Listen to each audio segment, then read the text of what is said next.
ಮಲ್ಲಿಗೆಯ ತೋಟದಿಂದ ಕೇಶಗಳ ರಾಶಿ ಹೆಣೆದೆ, ಹಿಮಗಿರಿಯ ತೌರಿನಿಂದ ಅಮೃತದ ಕಲಶವ ತಂದೆ, ಹೆಜ್ಜೆಯ ಗೂಡಿನಿಂದ ಕೆಂದುಟಿಯ ಕೆತ್ತಿದೆ ನಾನು, ಭಾಸ್ಕರನ ಬೇಡಿ ಬೇಡಿ ಬಣ್ಣವನು ತುಂಬಿದೆ ನಾನು.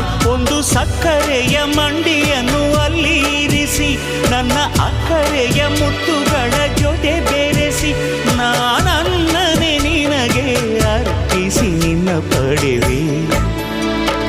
ಪ್ರಿಯ ಪ್ರಿಯ ಓ ಪ್ರಿಯ, ಪ್ರಿಯ ಪ್ರಿಯ ಓ ಪ್ರಿಯ, ಪ್ರಿಯ ಪ್ರಿಯ ಓ ಪ್ರಿಯ.